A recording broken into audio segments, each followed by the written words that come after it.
शव यात्रा। अमरपुर नाम के एक गांव में विमल हलवाई अपने 2 छोटे बच्चों और बीवी के साथ रहता है। विमल की पत्नी ज्योति भूत प्रेत जादू टोने में बहुत माना करती थी। इसका बिल्कुल विपरीत विमल इन चीजों को दक्यानुसी माना करता था। रोज की तरह विमल अपने मिठाई की दुकान जाने के लिए निकलने की हड़बड़ी में होता है। मैं निकलता हूँ ज्योति, देरी हो जाएगी, दुकान भी खोलनी है मुझे। अजी ध्यान से, आज अमावस्या है। रास्ते में कोई कपड़ा या कुछ भी गिरा हो तो उसे लांग मत दीजिएगा, बगल से चले जाइएगा। अरे ऐसे तो तुम मुझे पागल ही कर दोगी क्या? हाँ, मैं नीचे देखकर चलूं कि सामने से कोई गाड़ी घोड़ा आकर मेरे ऊपर से चला जाए? दोनों हालत में तो मेरी ही मौत है। अरे क्यों सुबह सुबह इतनी अपसुगनी बातें कह रहे हो जी? मेरे गांव में तो ऐसा आंखों के सामने होता हुआ देखा है मैंने, इसीलिए कहती हूँ, वरना मुझे क्या, पड़ोसी को तो नहीं कहना चाहती मैं। पति हैं आप मेरे, इसलिए बोल रही हूँ। विमल अपनी मिठाई की दुकान चला जाता है। दुकान पर पहले से ही ग्राहकों की लंबी लाइन लगी हुई थी।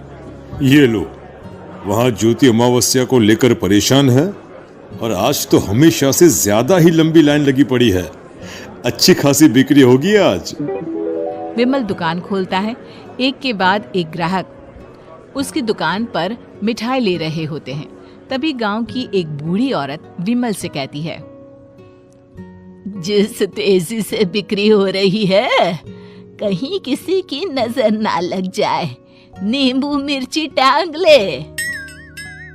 अरे क्या चाची तुम भी, ये सब नजर बजर कुछ नहीं होता है। कैसे लोग हैं मेरे आसपास। अपनी दुकान से शाम को विमल हंसते कूदते वापस घर आता है। हाँ, आज तो अच्छी खासी बिक्री हुई है। एक महीने में जितनी बिक्री होती है, एक ही दिन में आज उतने पैसे कमा लिए मैंने। ये तो बहुत अच्छा हुआ जी, आज ही घर की नजर उतारी है मैंने। बिक्री तो अच्छी होनी ही थी।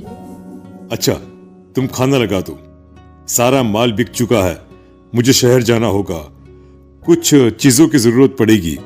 रात भर मिठाई बनाऊंगा, तब जाकर कल सुबह दुकान खोल पाऊंगा। खाना खाकर विमल शहर जाने के लिए निकल पड़ता है।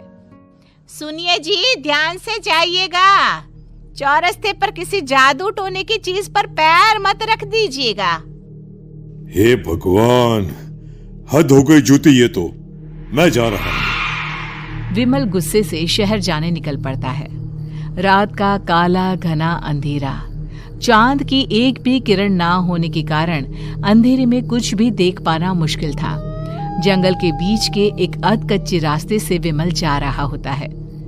चारों तरफ गुफ अंधेरा और सन्नाटा सुनाई दे रहा था, और सुनाई दे रही थी विमल के पैर के नीचे आ रहे सूखे पत्तों की आवाजें। तभी अचानक दूर से उसे कुछ आवाजें सुनाई देती है। अरे, ये इतनी रात को जंगल के रास्ते कौन जा रहा है? शायद कोई टोली होगी। राम नाम सत्य है, राम नाम सत्य है, राम नाम सत्य है, राम नाम सत्य है। धीरे धीरे आवाज कुछ कुछ सुनाई पड़ती है। आवाज धीरे धीरे और नजदीक आती सी लगती है। विमल देखता है कि उसके सामने से सजी धजी सफेद कपड़े में लिपटी एक अर्थी निकल रही है, जिसके साथ 5 लोग ही थे। 4 आदमियों ने उसे कंधा दिया हुआ था। एक मटका लिए आगे आगे बढ़ रहा था। विमल के बिल्कुल सामने आकर अर्थी रुक जाती है। उसमें से एक आदमी विमल से कहता है, अरे भाई, जरा अर्थी को कंधा लगाना, मैं बहुत थक गया हूँ, बड़ी मेहरबानी होगी। हाँ भाई, कंधा तो मैं लगा दूं, पर रात को 12 बजे ये शव यात्रा, इस समय कौन अर्थी ले जाता है? तभी विमल को ऐसा लगता है कि शव में से आवाज आई, ये आवाज। मजबूरी है भाई, आप कंधा दीजिए, मैं रास्ते में सब बताता हूँ आपको। विमल अर्थी को कंधा दिए चल रहा होता है कि उसे ऐसा लगता है कि हाथ में मटका लिए जो आदमी शव के आगे चल रहा है उसके पैर उल्टे हैं।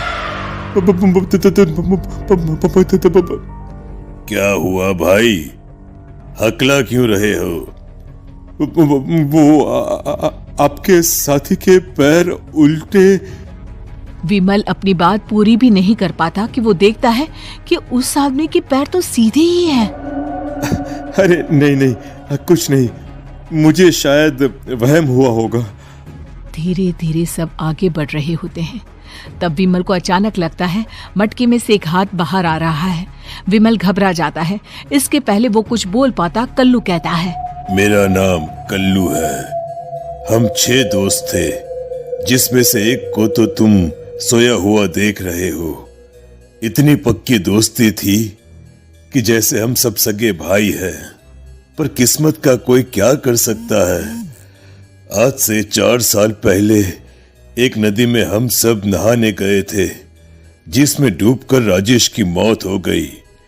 किसी मजबूरी के कारण हमें उसकी अर्थी को रात को ही शमशान घाट ले जाना पड़ा। हम 5 उसे ले जा रहे थे। 4 साल पहले आप 5 में मैं कुछ समझा नहीं। मंकू अपनी गर्दन पीछे घुमाकर अपनी आंखें बड़ी बड़ी कर विमल से कहता है, अरे भाई, पूरी कहानी खत्म होने दो, फिर बीच में बोल लेना, ठीक है? तभी रास्ते में एक हादसे में अपने दोस्त के साथ हम सभी मर गए। वो सामने देखो, हमारा दोस्त। विमल सामने देखता है। उसे दिखता है कि एक ऐसा आदमी जिसका शरीर कई जन्मों से पानी के अंदर रहने के कारण सफेद पड़ गया है। उसकी आंखें बाहर की ओर निकली हुई थी। फिर ये अर्थी किसकी है? अर्थी के साथ के लोग अर्थी को नीचे रखते हुए एक साथ विमल की ओर देखते हुए कहते हैं, तुम खुद ही देख लो। विमल शव पर से सफेद कपड़ा हटाता है। शव की जगह खुद को ही देखकर विमल के होश उड़ जाते हैं। वो शव विमल की ही थी। पलक झपकते ही विमल उस अर्थी की जगह पर होता है। 6 के 6 दोस्त उसी तरह अर्थी को उठाकर चलने लग जाते हैं। राम नाम सत्य है। राम नाम सत्य है। राम नाम सत्य है।